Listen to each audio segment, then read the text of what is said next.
Waduh, gimana jadinya kalau di tepi pantai yang lagi gelap gulita karena awan badai, malah muncul ondel-ondel Saphir bareng makhluk aneh kayak Xingtian tanpa kepala?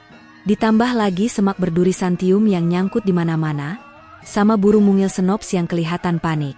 Kira-kira ada pesan apa di balik cerita gokil ini? Assalamualaikum warahmatullahi wabarakatuh sahabat semua. Sebelum lanjut, jangan lupa tekan tombol like, komen, dan subscribe dulu biar channel ini makin semangat bikin cerita gokil dan penuh makna buat kalian. Bismillahirrohmanirrohim.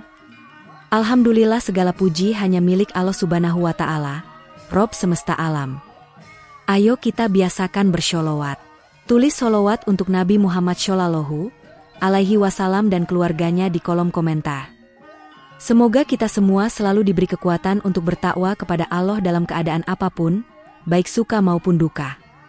Allah berfirman dalam surat Al-A'raf ayat 56, dan janganlah kalian membuat kerusakan di muka bumi setelah Allah memperbaikinya, dan berdoalah kepadanya dengan rasa takut dan penuh harap. Sesungguhnya rahmat Allah sangat dekat dengan orang-orang yang berbuat baik.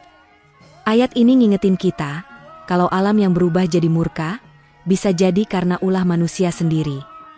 Silakan juga tulis asal kalian dari kota atau desa mana, biar kita makin akrab di kolom komentar. Tonton cerita ini sampai habis ya, karena di akhir ada satu pertanyaan kuis di deskripsi. Yang jawab benar, insya Allah ada hadiah 2 spesial di penutup. Di tepi pantai yang membentang luas itu, suasana berubah drastis.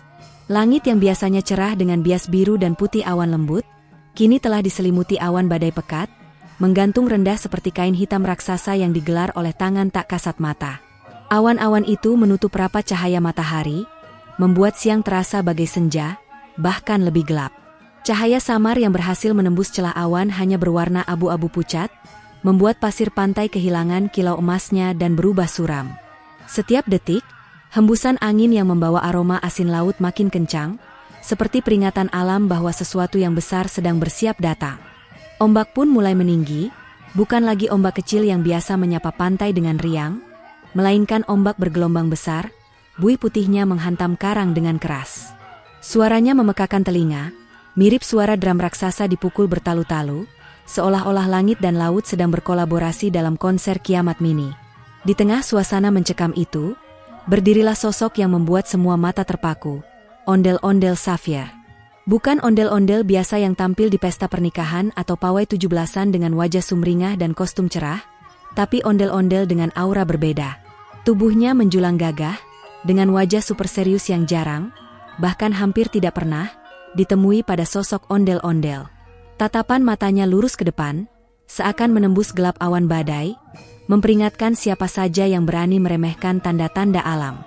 Ia berdiri di pasir yang mulai lembab, dengan posisi tegak, tangan besar di sisi tubuhnya, tidak bergoyang, tidak menari, hanya diam dan penuh kewaspadaan, seperti seorang penjaga benteng yang bersiap menghadapi serangan.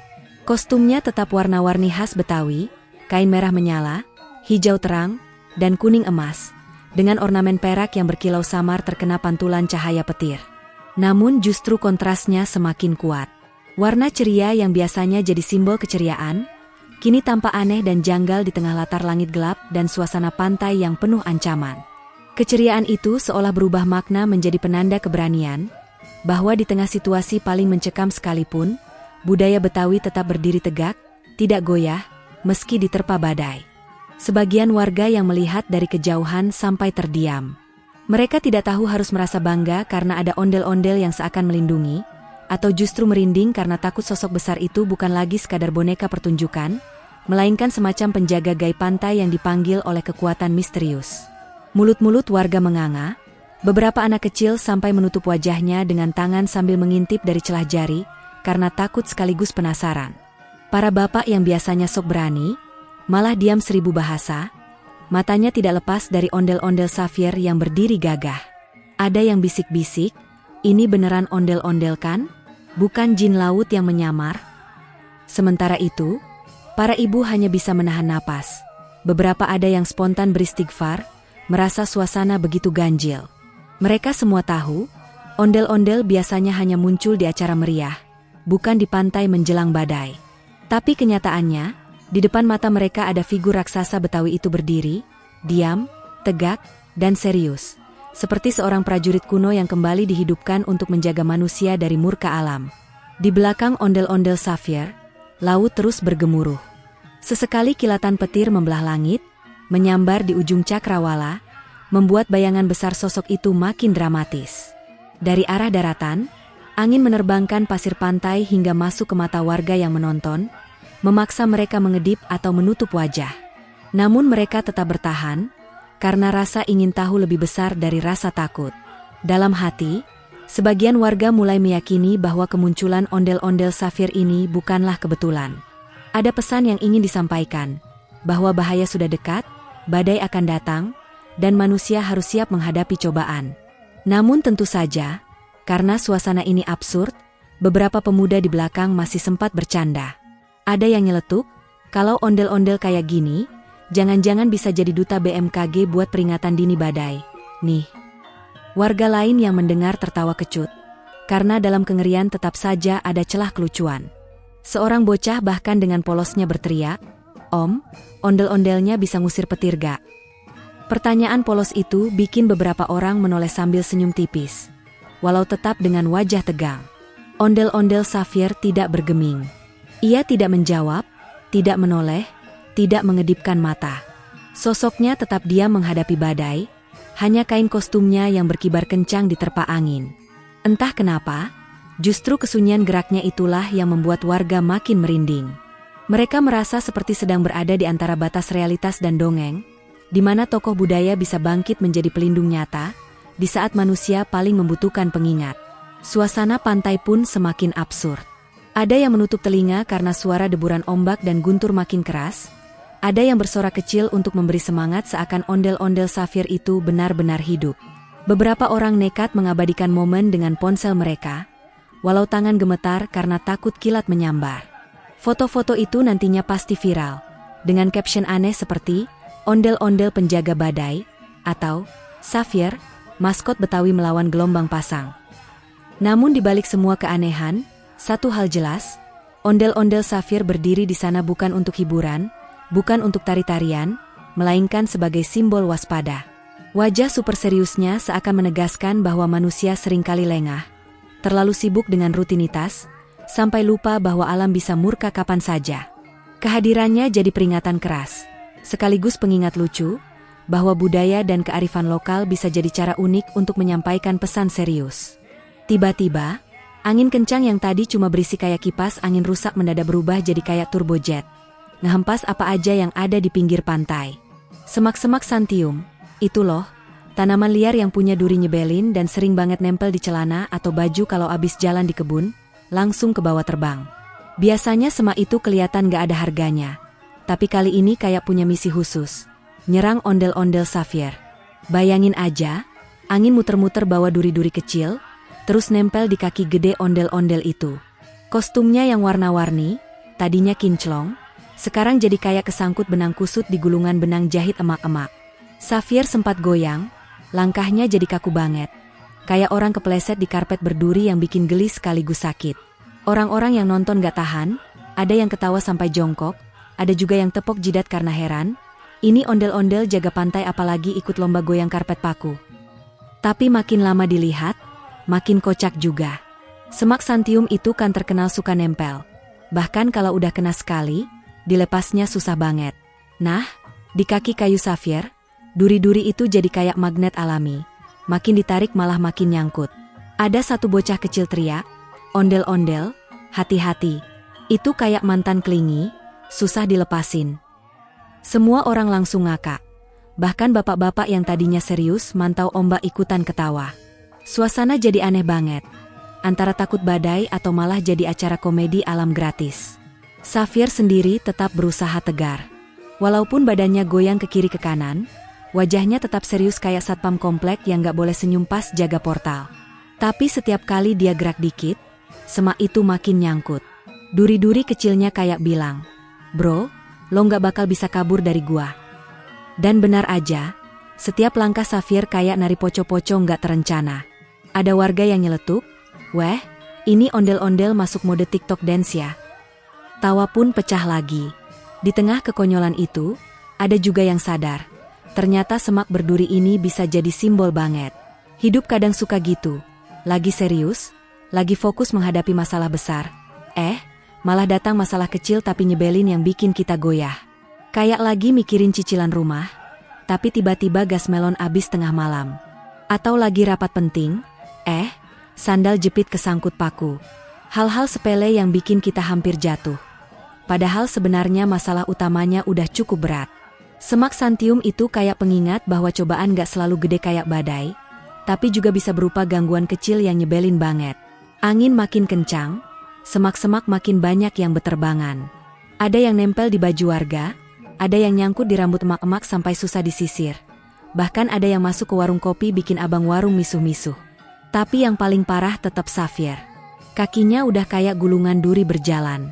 Dari jauh kelihatan kayak pakai sepatu edisi khusus, Nike Santium Limited Edition. Anak-anak kecil malah joget sambil nyanyi, sepatu baru, dipakai ondel-ondel di pantai biru. Semua orang ketawa, tapi di dalam hati mereka juga mikir, waduh, ini badai beneran bakal datang nih. Salah satu kakek tua di situ bilang, nah, ini pelajaran, nak-nak. Hidup tuh kayak kaki ondel-ondel kena semak. Kalau kita nggak siap, hal kecil aja bisa bikin jatuh. Semua langsung pada diam sebentar, merenung. Tapi baru beberapa detik hening, tiba-tiba Xavier goyang lagi karena satu duri nyangkut pas banget di sela-sela kayunya. Suara gesekannya bikin kayak biola sumbang, semua orang ngakak lagi. Jadi antara renungan hidup dan lawakan, suasana di tepi pantai itu makin absurd. Xavier mencoba jalan mundur, malah makin banyak semak nempel. Kayak orang yang niat kabur dari masalah, tapi malah kejebak masalah baru.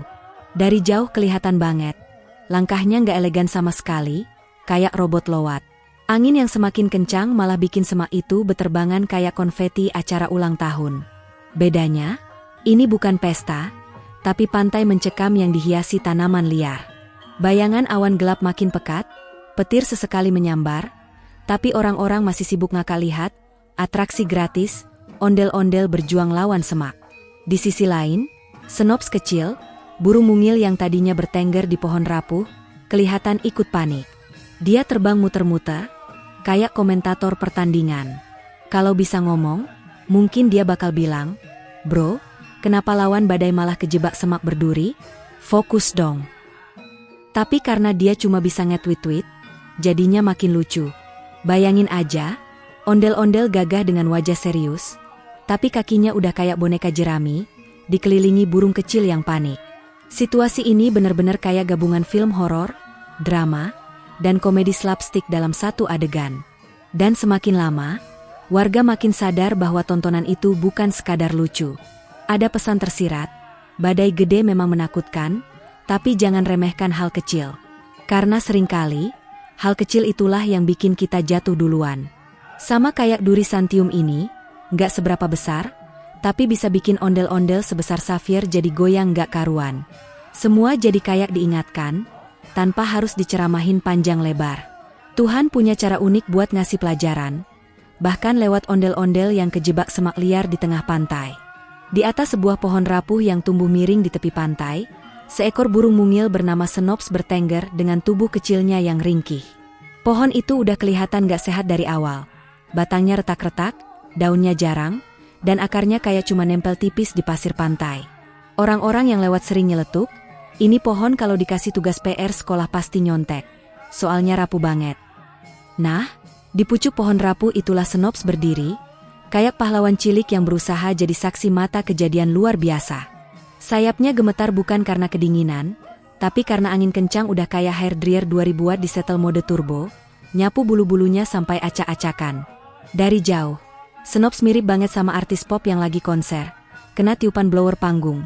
Bedanya dia nggak nyanyi, cuma ciu-ciu, kecil tapi penuh makna. Mata Snops terus melirik ke arah langit. Langit itu sekarang udah bukan biru lagi, tapi pekat, gelap, kayak langitnya abis minum kopi pekat 3 gelas. Petir sesekali nyambar, cahayanya bikin seluruh pantai terang kayak difoto pakai blitz kamera. Warga yang ngeliat ikut merinding, tapi juga nggak bisa lepas pandang dari burung kecil itu. Aneh, ya? Burung sekecil itu bisa jadi pusat perhatian di tengah ancaman badai segede gaban.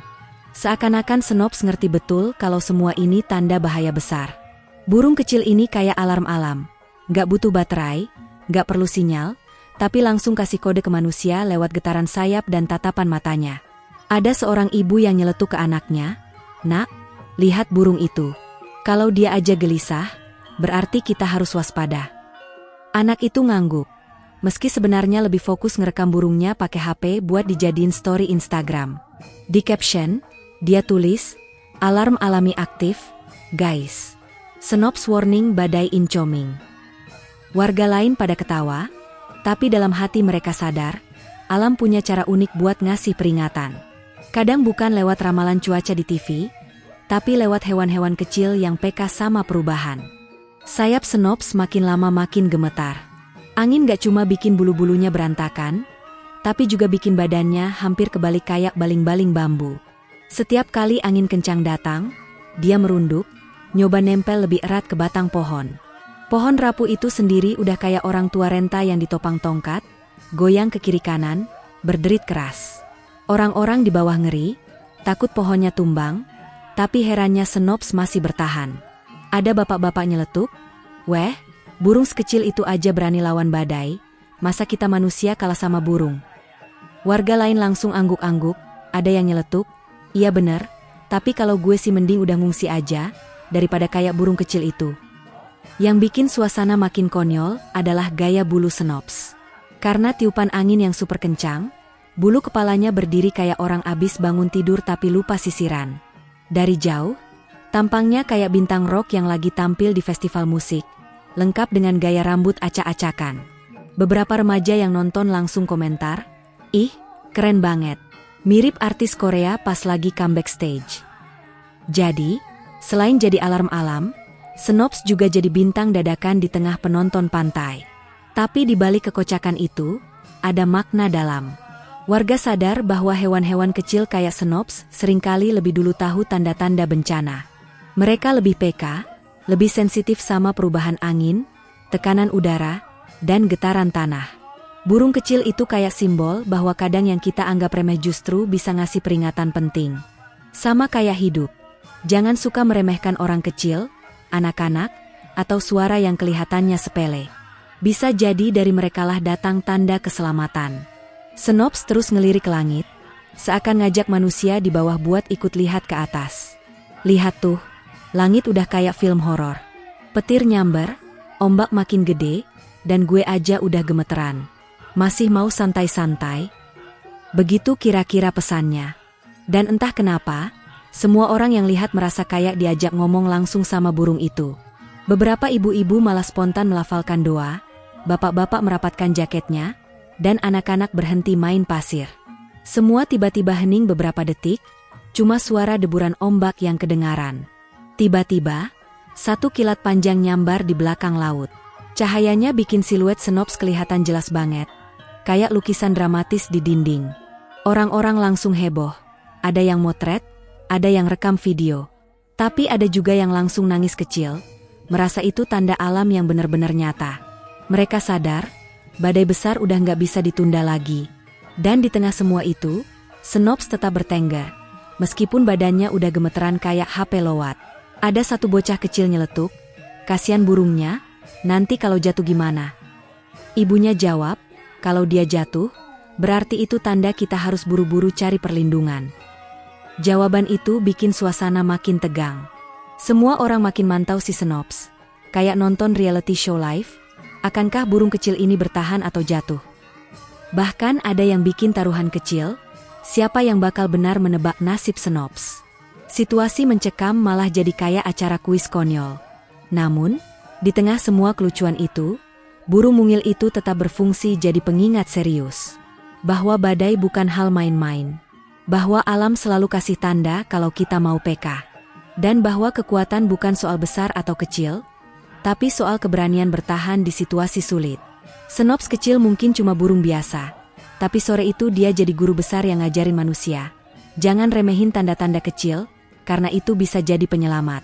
Nah, dari balik kabut hujan yang makin tebal kayak uap rice cooker baru buka, tiba-tiba muncullah sosok raksasa gede banget. Sosok itu bukan sembarangan. Dialah Xing Tian, tokoh mitologi Tiongkok yang terkenal karena satu hal unik. Dia nggak punya kepala. Bayangin aja, badannya segede menara air kampung, dadanya lebar kayak billboard di pinggir jalan tol, tangannya kekar kayak tiang listrik PLN, tapi bagian kepalanya kosong. Bukan bolong atau transparan, tapi memang nggak ada kepalanya sama sekali. Warga yang lihat langsung shock, ada yang nyeletuk. Itu raksasa siapa sih? Apa habis dicopet kepalanya di Tanah Abang? Ada juga yang langsung baca doa, saking paniknya. Tubuh Xing Tian menjulang tinggi. Bahkan saking tingginya, kepalanya yang hilang itu kayak sejajar dengan awan rendah yang berarak.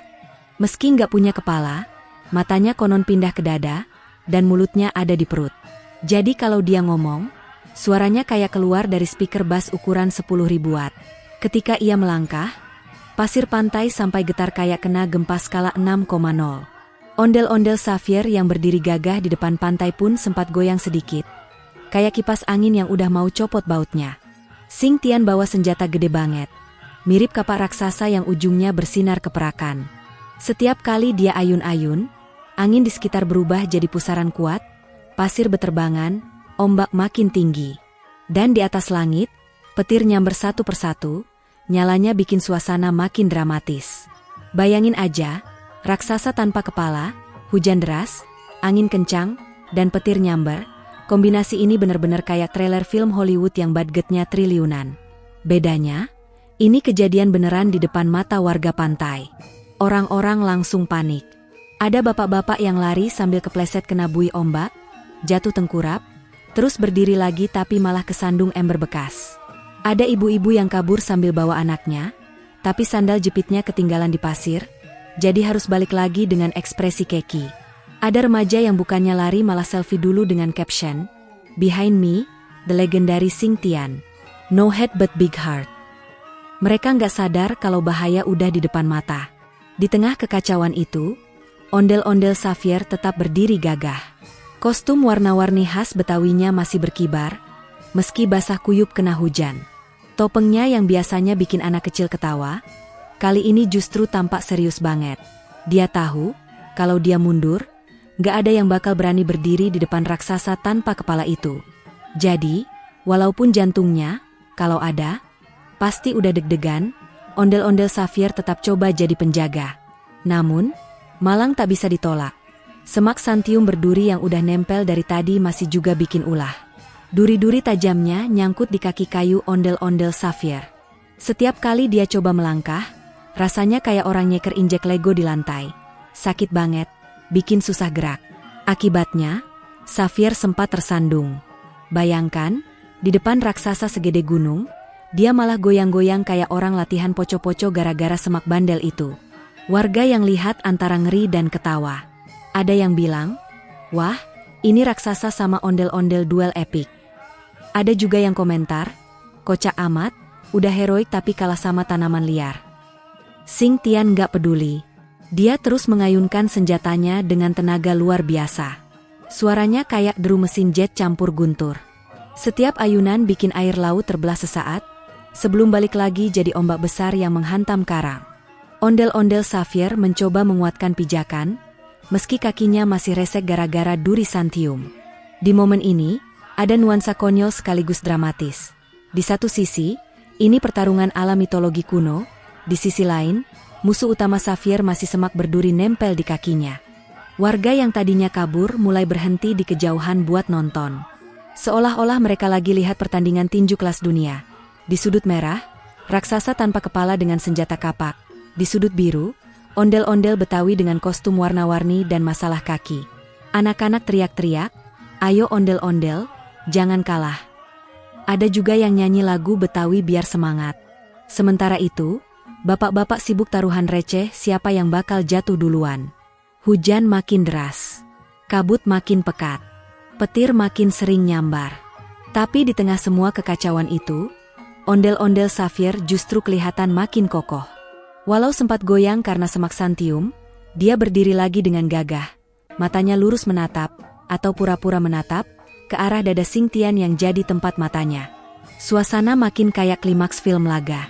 Semua orang menahan napas. Burung senops yang dari tadi gemetar di pohon pun sampai berhenti berkicau, seakan-akan ikut menunggu apa yang bakal terjadi. Dan disitulah, dunia absurd ini makin jelas. Sebuah pantai kecil di Indonesia tiba-tiba jadi arena pertemuan mitologi Tiongkok, budaya Betawi, dan semak berduri. Orang-orang mungkin akan cerita ke cucunya nanti, dulu kakek pernah lihat ondel-ondel duel sama raksasa nggak berkepala. Dan cucunya pasti bakal bilang, ah masa, kek, kayak film animasi aja. Padahal kenyataannya jauh lebih konyol sekaligus menegangkan. Pertarungan absurd itu bikin suasana pantai berubah total. Kalau biasanya pantai identik sama liburan, main pasir, bakar jagung, atau main bola voli, kali ini pantai itu lebih mirip arena gladiator kocak. Bayangin aja, ondel-ondel Xavier yang harusnya tampil di karnaval Betawi, malah jadi pemain utama dalam pertarungan mitologi. Di satu sisi ada Xing Tian, raksasa tanpa kepala dari Tiongkok kuno yang kelihatan super sangar sambil ngibasin senjata gede. Di sisi lain ada ondel-ondel Xavier, dengan kostum warna-warni yang udah basah kuyup kena hujan, tapi masih nekat coba bertahan. Kalau ini dijadikan poster film, judulnya bisa aja, Ondel versus Giant, Duel di Pantai Basah. Ondel-ondel Xavier awalnya coba kabur. Dia sadar, lawannya gede banget, bahkan ombak laut aja kayak takut sama langkah Xing Tian. Tapi sayangnya, semak Santium lagi-lagi jadi musuh utama. Entah kenapa, semak berduri itu kayak punya dendam pribadi sama Xavier. Begitu Xavier mau lari, duri-duri Santium langsung nyangkut lagi di kaki kayunya. Jadilah dia jatuh terjerembab ke pasir basah. Dari jauh kelihatan kayak badut besar yang salah koreografi di panggung, tapi ini beneran jatuh karena tersandung tanaman liar. Warga yang lihat sebagian panik, sebagian malah ngakak. Ada yang nyeletuk, kasian banget, kalahnya sama rumput. Sementara itu, burung senops yang dari tadi bertengger di pohon rapuh udah nggak tahan lagi. Begitu petir nyambar makin sering, dia langsung terbang panik, muter-muter di atas arena absurd itu. Bulu-bulunya acak-acakan, suaranya ciu-ciu-ciu makin cepat, kayak sirine alarm darurat. Warga yang masih sempat nengok ke atas bilang, tuh kan, burungnya aja panik, masa kita nggak panik? Tapi ada juga yang malah nyeletuk. Burung itu mirip drone ya, muter-muter doang tapi nggak bisa bantuin. Walau begitu, keberadaan senops beneran bikin suasana makin dramatis. Kayak ada soundtrack tegang dari film dokumenter alam.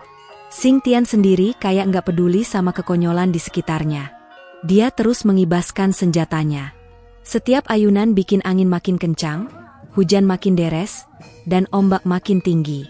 Ombak itu sampai nyeret sandal jepit warga yang tadi ketinggalan di pasir. Ada bapak-bapak yang spontan teriak, waduh, sandal swallow gue keseret.